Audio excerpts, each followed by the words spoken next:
Hello everyone, good evening. उम्मीद करती हूँ आप सभी अच्छे होंगे और स्वस्थ होंगे। आज की इस वीडियो में हम ए.के. तिवारी भाग 2 का चैप्टर 15 कंप्लीट करेंगे, जिसमें हमें पढ़ना है भारतीय सामाजिक व्यवस्था, इंडियन सोशल सिस्टम को। अगर आपने 1 से लेकर 14 तक चैप्टर नहीं देखा तो मेरे चैनल पर जाकर देख सकते हैं। इसकी मैंने एक अलग से सोशियोलॉजी ए.के. तिवारी पार्ट 2 से एक प्लेलिस्ट बना दी है। और इसमें हमने क्या क्या पढ़ा मैं आपको ये बता देती हूँ ओरली। पहला चैप्टर जिसमें हमने पढ़ा परिवार के बारे में, परिवार की उत्पत्ति, उसके प्रकार के बारे में। उसके बाद हमने पढ़ा दूसरा चैप्टर संयुक्त परिवार के बारे में। तीसरा चैप्टर हमने पढ़ा विवाह, उसके प्रकार और महत्व के बारे में। चौथा चैप्टर हमने पढ़ा नातेदारी के बारे में। पांचवा चैप्टर सामाजिक गतिशीलता के बारे में। और छठा चैप्टर सामाजिक स्त्रीकरण के बारे में पढ़ा। सातवां सामाजिक परिवर्तन। आठवां चैप्टर सामाजिक आंदोलन, प्रकार, परिभाषा, इससे संबंधित संपूर्ण जानकारी हमने पढ़ी। नौवां चैप्टर सामाजिक नियंत्रण। 10वां चैप्टर सामाजिक जनानकी। 11वां चैप्टर कमजोर वर्ग, अनुसूचित जाति जनजाति और अल्पसंख्यक वर्ग के बारे में हमने पढ़ा।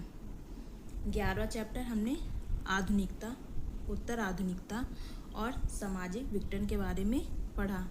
उसके बाद हमने भारतीय समाजशास्त्रीय विचारों को, भारतीय भी थे और इनमें इंडियन और वेस्टर्न मतलब जो फॉरेन के थिंकर्स हैं उनको भी हमने कंप्लीट कर लिया है। आज हम पढ़ेंगे भारतीय सामाजिक व्यवस्था को। जो 14 चैप्टर है वो काफ़ी बड़ा है, इसको मैंने 4 पार्ट में कंप्लीट किया है। तो पेशेंस के साथ आप सारी वीडियो देख लीजिए, आपके लिए काफ़ी लाभदायक होगा। और अगर आपने मेरे चैनल को सब्सक्राइब नहीं किया तो मेरे चैनल को ज़रूर से सब्सक्राइब कर दें। तो चलिए शुरू करते हैं आज की वीडियो। कुछ लोगों को साउंड की प्रॉब्लम है, तो इसके लिए अभी मैं कुछ कर नहीं सकती हूँ, क्योंकि मेरे पास सिस्टम ही वैसा है पढ़ाने का।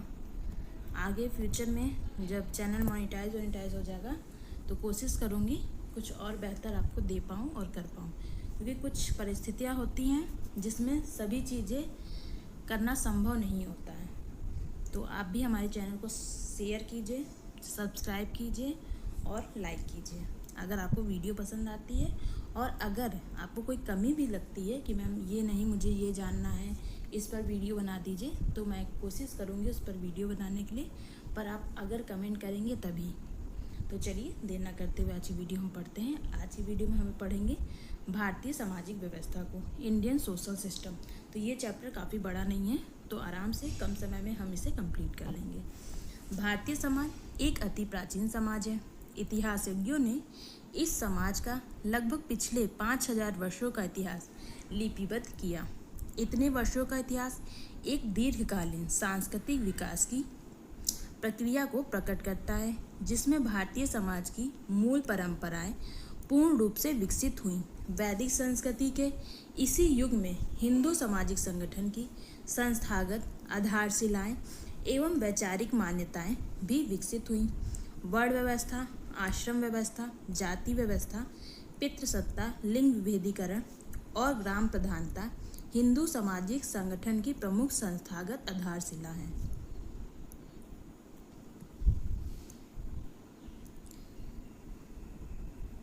धर्म, कर्म, पुनर्जन्म, पुरुषार्थ तथा संसारोत्तर विश्व, अदर वर्ल्ड लिनेस इसकी प्रमुख वैचारिक मान्यताएं हैं। मध्यकाल तथा आधुनिक काल में इन संस्थागत आधार शिलाओं में काफ़ी परिवर्तन हुआ है, परंतु इनका महत्व किसी न किसी रूप में समकालीन भारतीय समाज में आज भी पाया जाता है। भारतीय समाज के अध्ययन के 2 दृष्टिकोण हैं। पहला है शास्त्रीय या पुस्तकीय दृष्टिकोण, क्लासिकल और टेक्सुअल भी। दूसरा है क्षेत्र आधारित दृष्टिकोण मतलब फील्ड व्यू। शास्त्रीय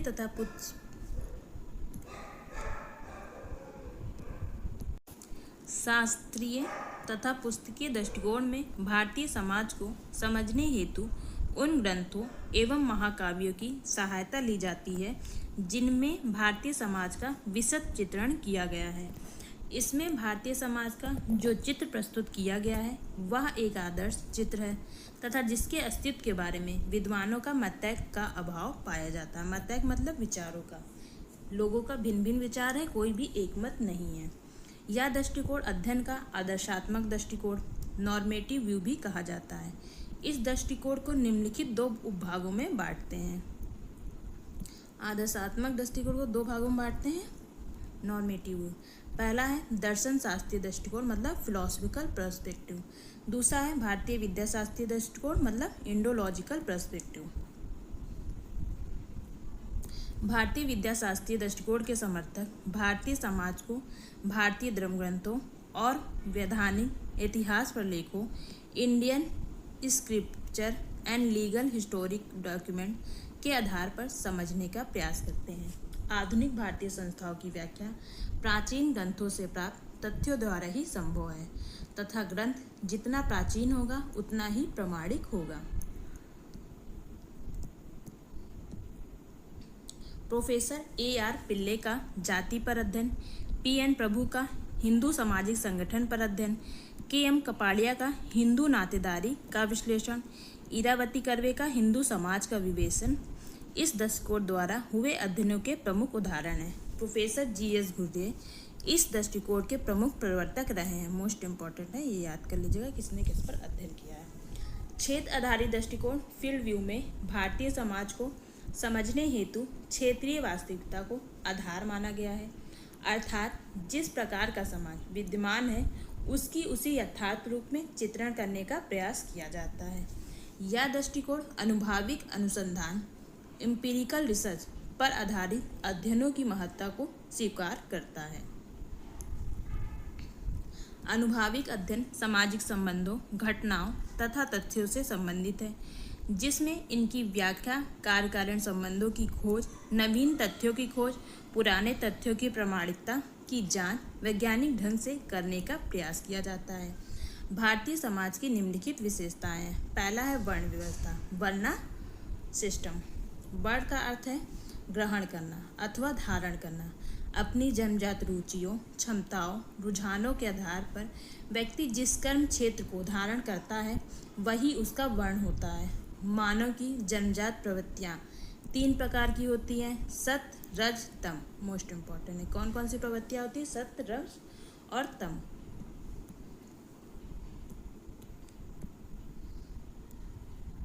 सत और तम परस्पर विलोम प्रवृत्तियां हैं, एक की उपस्थिति दूसरे की अनुपस्थिति है, इसलिए सत और रज का मिश्रण हो सकता है, रज और तम का मिश्रण हो सकता है। तद अनुसार भारतीय सामाजिक व्यवस्था में व्यक्तियों को 4 वर्णों में विभाजित किया जाता है। पहली श्रेणी में उन व्यक्तियों की थी जो शुद्ध रूप से सात्विक मतलब सात्विक सत प्रवृत्ति के थे, अर्थात उनकी रुचि सभी वस्तुओं और धारणाओं के संबंध में विशुद्ध सत्य की खोजने में और सत्य के अनुसार आचरण करने की दृढ़ता में थी। ऐसे व्यक्ति ही सत्यचित आनंद कहे गए हैं, वे ही ब्राह्मण कहलाएं। दूसरी श्रेणी है उन व्यक्तियों की थी जो रजो मतलब रज। दूसरी श्रेणी उन व्यक्तियों की थी जिनमें रजोगुण प्रधान था परंतु सात्विक वृत्ति का अंश भी मौजूद था। वे एक ओर ऐश्वर्य एवं शक्ति की ओर आकर्षित थे तो दूसरी ओर धर्म की आवाज पर बिना क्षण भर मुँह किए अपने प्राणों की बाजी लगाने को भी तत्पर थे, वे ही क्षत्रिय कहलाएं। मतलब जो पहला गुण है कौन सा, राजसिक सात्विक गुण, ये किस में होता है, ये ब्राह्मणों में होता है, ठीक है, इसको याद कर लीजिएगा। और रजोगुण किस में होता है, ये होता है क्षत्रियों में होता है। और तीसरी श्रेणी राजसिक गुण जो आता है ये किस में होगा, ये होगा वैश्य में। तीसरी श्रेणी उन मनुष्यों की बनी है जिनमें राजसिक तत्व को शेष था परंतु तामसिक वृत्ति का भी मिश्रण हो गया। वे धन संपदा और ईश्वर को जीवन में प्रधानता देते थे, ये उन्हें प्राण से अधिक प्यारे थे। वे दान पुण्य में विश्वास करते थे परंतु धनोपार्जन उनके जीवन का लक्ष्य था। ऐसी वृत्ति के मनुष्यों को वैश्य वर्ग की संज्ञा दी गई। अंतिम रूप में ऐसे व्यक्ति शेष रह जाते हैं जो विशुद्ध रूप से तामसिक प्रवृत्ति के थे। वे शूद्र श्रेणी में रखे गए। इस भांति हम देखते हैं कि वर्ण व्यवस्था श्रम विभाजन वाली व्यवस्था नहीं है, वरन मनुष्य के मूल स्वभाव पर उनकी श्रेणीबद्धता है। वर्ण व्यवस्था का वर्णन ऋग्वेद के 10वें मंडल के पुरुष सूक्त में किया गया है। गुण सिद्धांत, आइए जाने गुण सिद्धांत। मानव की जन्मजात प्रवृत्तियां, गुण 3 प्रकार के होते हैं, सतोगुण, रजोगुण और तमोगुण, जिसे ऊपर लिखा था सत्य, रज और तम। गुणों के आधार पर 4 वर्ण हैं, ब्राह्मण, क्षत्रिय और वैश्य और शूद्र। ब्राह्मण जो होते हैं इनमें सतो गुण होता है, और क्षत्रिय होते हैं उनमें सतो गुण क्या होता है, निम्न होता है, और रजोगुण क्या होता है, अधिकतम होता है। वैश्य जो होते हैं उनमें रजोगुण निम्न होता है और तमोगुण क्या होता है, अधिकतम होता है, और जो शूद्र हैं उनमें तमोगुण ही केवल अधिक होता है, बाकी कोई गुण नहीं होते हैं। ऐसा बताया गया है गुण सिद्धांत के अंतर्गत। ये कोई मेरे विचार नहीं है, पुस्तक में लिखा है वही मैं बता रही हूँ। दूसरा है आश्रम व्यवस्था, वर्णा व्यवस्था। आश्रम से आशय किसी विश्राम स्थल या ठहरने की जगह से नहीं है। आपतम धर्म सूत्र के अनुसार गृहस्थ, गुरु गृह में रहना, मुनि के रूप में रहना, वन में रहना, ये 4 आश्रम है। वशिष्ठ धर्मसूत्र के अनुसार ब्रह्मचारी, गृहस्थ, वानप्रस्थ और परिवारजक मतलब सन्यासी, ये 4 आश्रम बताए गए हैं। छंदोगत उपनिषद में 3 आश्रमों विद्यार्थी, गृहस्थ, वेदाज्ञ, तपस्वी का उल्लेख है। ऋषि गौतम के अनुसार क्रमशः ब्रह्मचर्य, गृहस्थ, भिक्षु, वैर, वानस 4 आश्रम है। सर्वप्रथम जपालो उपनिषद में 4 आश्रमों का उल्लेख किया गया है। ये हैं ब्रह्मचर्य, गृहस्थ, वानप्रस्थ और संन्यास। मनुस्मृति में भी 4 ही आश्रम बताए गए हैं, ब्रह्मचर्य, गृहस्थ, वानप्रस्थ, संन्यास। वास्तव में मानव के समझ जीवन को 4 भागों में विभाजित किया गया है। यह मानव जीवन यात्रा के 4 पड़ाव हैं। आश्रम व्यवस्था के अनुसार मानव जीवन की औसतन 100 वर्ष की अवधि को 4 संभागों में बांटा गया है, जिसे आश्रम कहते हैं। पहला है ब्रह्मचर्य आश्रम, जीवन की तैयारी से संबंधित है। 25 वर्ष की आयु तक व्यक्ति गुरुकुल में संयमित और सादगीपूर्ण जीवन व्यतीत करता है, शिक्षा, प्रशिक्षा एवं दीक्षा प्राप्त करता है या इंद्रियों पर संयम रखने का कला सीखता है। आगामी जीवन के लिए आवश्यक रूप से ब्रह्मचारी रहकर व्यक्ति व्यवहारिक जीवन की कुशलता इसी आश्रम से प्राप्त करता है। दूसरा आश्रम है गृहस्थ आश्रम। 25 वर्ष की आयु के उपरांत आरंभ होता है। व्यक्ति विवाह संस्कार द्वारा गृहस्थ आश्रम में प्रवेश करता है। गृहस्थ आश्रम समाज की आधारशिला है। इसी में व्यक्ति धर्म, अर्थ, काम की पूर्ति करता है। यह 50 वर्ष की आयु तक माना जाता है, 25 से 50, 26 मान लीजिए, वैसे ही होता है। 25 पूरा करेगा तो जब 26 में होगा तो वो गृहस्थ आश्रम में जाएगा। तीसरा है वानप्रस्थ आश्रम। जीवन के 50 वर्ष बीतने पर गृहस्थी के लिए यह व्यवस्था की गई है कि वह वानप्रस्थ आश्रम में प्रवेश करे। इसका आशय था कि अब अपना कार्यभार योग्य उत्तराधिकारी के हाथ में सौंपकर गृहस्थ के मुख्य केंद्र से हट जाएं। वानप्रस्थ आश्रम में व्यक्ति अपने गांव और शहर की सीमा पर कुटिया बनाकर रहते थे। अब वे पूरे समुदाय में जुड़ जाते थे। अपने जीवन के अच्छे बुरे अनुभवों से ये समुदाय की युवा पीढ़ी की प्रशिक्षण, सलाह व निर्देशन देते थे। व्यक्ति 75 वर्ष की आयु तक इस आश्रम में रहता था, मतलब 51 से 75। चौथा है संन्यास आश्रम। यह सत्य की ओर उन्मुख प्रयास है। 25 वर्ष वानप्रस्थ के बीत जाने पर व्यक्ति संन्यास आश्रम में प्रवेश करता है। अब निवृत्ति के पद पर यह पक्का हो चुका है कि सभी सांसारिक नाते रिश्ते समाप्त हो चुके हैं। सन्यासी का कोई अपना नहीं होता, सन्यासी सबका होता है। उसके लिए यह विधान है कि वह किसी भी स्थान पर 2 या 3 से ज़्यादा दिन नहीं रुकेगा और बस्ती में नहीं ठहरेगा, बल्कि बस्ती के बाहर निवास करेगा। सन्यासी ही भारतीय संस्कृति की सांस्कृतिक एकता के सूत्रधार रहे हैं। जो व्यक्ति हानि लाभ, जय विजय, सुख दुख, यश अपयश, जीवन मरण, मिलन विरह, अपने पराये के द्वंद्वों के संघर्ष से मुक्त हो जाता है, वही सन्यासी है। वही जीते जी मोक्ष प्राप्त करता है। तो पूछा जाए कि किस आश्रम में मोक्ष की प्राप्ति होती है, तो वो होती है संन्यास आश्रम में। अब हम जानेंगे कर्म और पुनर्जन्म के बारे में। भारतीय समाज के शास्त्रीय आधारों में कर्म एवं पुनर्जन्म का प्रमुख स्थान रहा है। हिंदुओं में आत्मा को अमर मान लिया गया है और यह विश्वास किया जाने लगा कि आत्मा शरीर को छोड़ने से पहले ही यह निश्चित कर लेती है कि उसे किस जीव में प्रवेश करना है। यह प्रवेश व्यक्ति के पूर्व जन्म के कर्मों के अनुरूप निर्धारित करता है। कर्म के सिद्धांत के अनुसार कर्मों का फल हर व्यक्ति को अवश्य भोगना पड़ता है, जिसे आज के लोग कर्मा बोलते हैं ना, कर्मा वापस आएगा लौट के। मनुष्य अपने कर्मों का फल भोगता हुआ असंख्य योनियों से होकर गुजरता है और कर्मों के अनुसार ही शरीर प्राप्त करता है। कर्म क्रिया की 3 कोटियाँ बताई गई हैं। पहला है संचित कर्म, पूर्व काल में संचित कर्मों से, मतलब जो आपने पूर्व समय में जो कर्म किए और उसे जो फल मिलता है उसे संचित कर्म कहते हैं। और दूसरा है प्रारब्ध कर्म, पूर्व काल में संचित कर्मों से है, जिनका फल वर्तमान जीवन में भोग रहे हैं। मतलब पूर्व काल में जो संचित कर्मों से है, संचित कर्म का है, और प्रारब्ध कर्म क्या है, जिनका वर्तमान समय चल रहा है, वो उस प्रारब्ध कर्म को भोग रहे हैं। तीसरा क्या है, संचयमान व क्रियामान कर्म। इसका तात्पर्य उन कर्मों से जो कि इस काल में संचित होते हैं, मतलब जो वर्तमान में संचित हो रहे हैं उसे आप भविष्य में भोगेंगे, तो इसे संचयमान और क्रियामान कर्म कहते हैं। संचित कर्मों का फल जीव को प्रत्येक दशा में भोगना पड़ता है। प्रारब्ध कर्मों की समाप्ति के साथ ही भौतिक शरीर का अंत हो जाता है। कुम्हार का चक्रदंड जिस प्रकार कुछ देर घूमता रहता है और वेग समाप्त होने पर स्थिर हो जाता है, उसी प्रकार यह शरीर भी प्रारब्ध कर्मों के वेग की समाप्ति के साथ ही समाप्त हो जाता है। कर्म के सिद्धांत की सबसे महत्वपूर्ण व्याख्या श्रीमद् भागवत गीता में की गई है। प्रोफेसर कीथ कर्म सिद्धांत को भाग्यवादी मानते हैं। कौन? Professor Keith.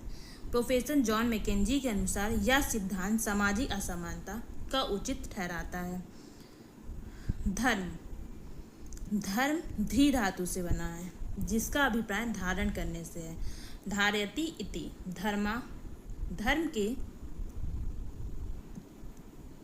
2 उद्देश्य हैं। अभ्युदय, जिसके अनुसार धर्म वह तत्व है जो लौकिक सुख, समृद्धि, संपन्नता में वृद्धि करता है। निःश्रेयस का अर्थ है पारलौकिक सफलता या मोक्ष की प्राप्ति। इस प्रकार धर्म शब्द का प्रयोग व्यापक रूप में किया जाता है।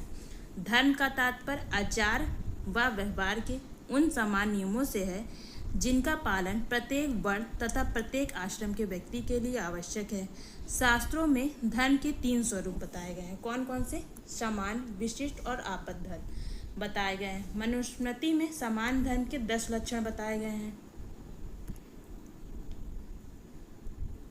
धृति मतलब धैर्य, क्षमा, दम, काम और लोभ का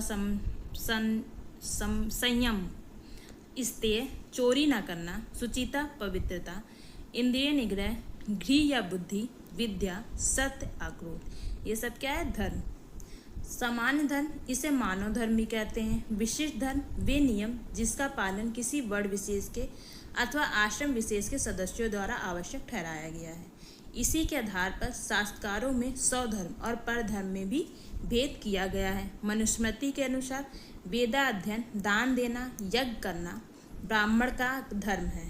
प्रजा की रक्षा करना, दान देना, यज्ञ करना, पढ़ना, विषय में आसक्ति ना रखना क्षत्रियों का धर्म है। पशुओं की रक्षा करना, दान देना, यज्ञ करना, पढ़ना, व्यापार करना, ब्याज लेना, खेती करना वैश्यों का धर्म है।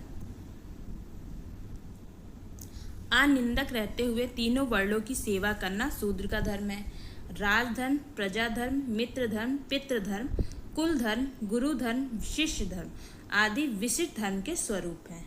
आपद धर्म, भारतीय सामाजिक व्यवस्था में काल धर्म और आपद धर्म की भी व्यवस्था है। इसका आशय यह है कि कुछ विशिष्ट परिस्थितियों में अथवा विपत्तियों में जहाँ व्यक्ति को निर्धारित धर्म के अनुसार कर्म करने की स्वतंत्रता न हो, समय के अनुसार निर्धारित आचरण में विवेकपूर्ण संशोधन किया जा सकता है। ऐसी परिस्थितियाँ प्राण संकट के समय, प्राकृतिक विपदाओं के समय, राष्ट्रीय विपत्ति के समय उत्पन्न हो सकती हैं। अब हम जानेंगे पुरुषार्थ के बारे में। पुरुषार्थ होता क्या है? मानव क्रियाएं अधिकांशतः लक्ष्योन्मुख होती है। भारतीय समाज में परंपरा की दृष्टि से मानव जीवन के 4 लक्ष्य बताए गए हैं: धर्म, अर्थ, काम, मोक्ष। कौन से लक्ष्य बताए गए हैं पुरुषार्थ के? धर्म, अर्थ, काम, मोक्ष। इसमें धर्म, अर्थ व काम को त्रिवर्ग कहा जाता है। पुरुषार्थ जीवन के मूल उद्देश्य या सिद्धांत हैं जिनके द्वारा व्यक्ति परिवार एवं समाज के प्रति दायित्वों का निर्वहन करता है। धर्म से तात्पर्य व्यक्ति को आत्मसंयम, संतोष, दया, उदारता, क्षमा, अहिंसा एवं कर्तव्य पालन आदि गुणों को ग्रहण करने की प्रेरणा मिलती है।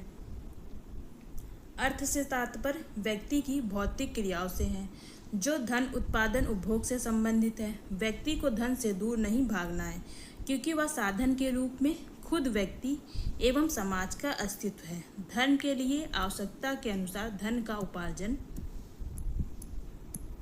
और उपभोग होना चाहिए।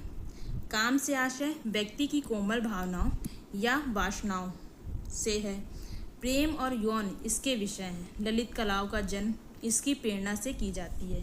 काम एक विस्तृत अवधारणा है जो निश्चित रूप से मैथुन तक सीमित नहीं है। काम की पुरुषार्थ के रूप में इस दृष्टि में महत्ता है कि यह मनुष्य की प्राणीशास्त्रीय आवश्यकता की पूर्ति, संतान उत्पत्ति द्वारा पिता के ऋण से उड़ी होने तथा समाज की निरंतरता बनाए रखने में योग देता है।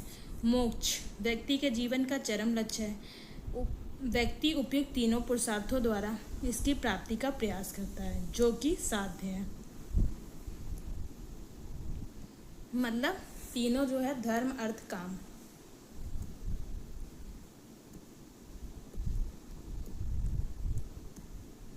अर्थ और काम ये क्या है? तीनों क्या है? साधन है।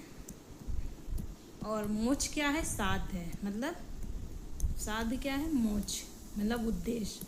ये तीनों मोक्ष प्राप्ति का ही मार्ग है। धर्म, अर्थ, काम। ऋण व यज्ञ भारतीय समाज का शास्त्रीय आधार ऋण या यज्ञ भी है। भारतीयों में यह मान्यता पाई जाती है कि ये ऋणों से भरे संसार में जन्म लेते हैं। गृहस्थ आश्रम ऋणों से उड़ी होने का अवसर प्रदान करता है। ऋण 5 माने गए हैं। देव ऋण मतलब देवताओं की प्रति ऋण, ऋषि ऋण गुरुओं के प्रति ऋण,